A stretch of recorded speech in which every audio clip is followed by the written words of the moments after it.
بسم اللہ الرحمن الرحیم۔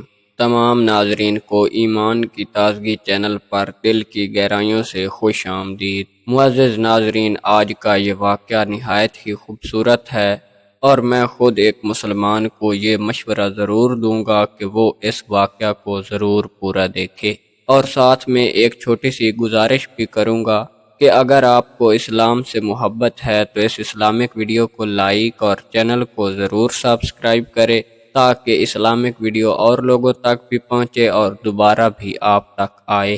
بنی اسرائیل میں ایک نوجوان تھا گناہ گار بڑا نافرمان۔ لوگوں نے شہر سے نکال دیا تو ویران میں جا کر پڑ گیا، وہاں بیمار ہو گیا، کوئی پوچھنے نہ آیا۔ مرنے کا وقت آ گیا تو آسمان کو دیکھ کر کہنے لگا، یا اللہ، مجھے عذاب دے کر تیرا ملک زیادہ نہیں ہوگا، مجھے معاف کر کے تیرا ملک تھوڑا نہیں ہوگا۔ تو دیکھ رہا ہے، نہ میرا کوئی رشتہ دار میرے پاس ہے، نہ میرا کوئی دوست میرے پاس ہے، سب نے مجھے ٹھکرا دیا ہے، میں ہوں ہی اس قابل کہ ٹھکرایا جاؤں، اور تو میری امید کو پورا فرما دے اور مجھے محروم نہ فرما اور مجھے معاف کر دے۔ بے شک تیرا فرمان ہے، ان الغفور الرحیم۔ یہ کہہ کر اس کی جان نکل گئی۔ موسیٰ علیہ السلام پر وحی آئی کہ میرا ایک دوست فلاں ویران میں مر گیا ہے،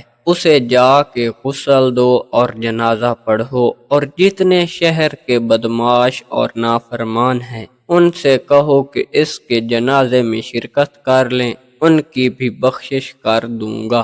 یہ جو اعلان ہوا تو لوگ بھاگے گئے کہ ہر کوئی گنہگار ہے۔ آگے جا کر دیکھا تو وہی شرابی، جواری، زانی۔ اے موسیٰ، آپ کیا کہہ رہے ہیں؟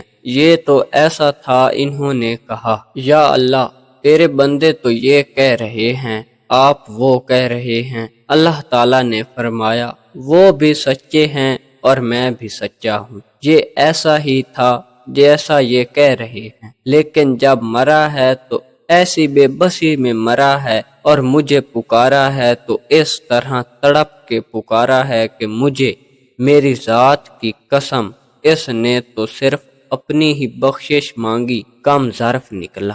سارے جہان کی بخشش مانگتا تو میں سب کو معاف کر دیتا، اس نے مانگی ہی اپنی بخشش، سب کی مانگتا تو سب کو معاف کر دیتا۔ تو بھائی، یہ جو تبلیغ کا کام ہو رہا ہے، دنیا میں کوئی الگ محنت نہیں، بلکہ اس بات کی محنت ہے کہ ہر مسلمان خواہ جس شعبے سے تعلق رکھتا ہے، اللہ کا بندہ، اللہ کا فرما بردار بندہ بن کے رہے۔ معزز ناظرین، بہت ہی خوبصورت واقعہ تھا۔ آپ کو اس واقعہ کو بے شک دوبارہ دیکھ کر اس سے سبق حاصل کرنے کی کوشش کرنی چاہیے اور اس واقعہ سے سبق سیکھ کر اپنی زندگی میں اس کو عمل میں لائیں۔ شکریہ۔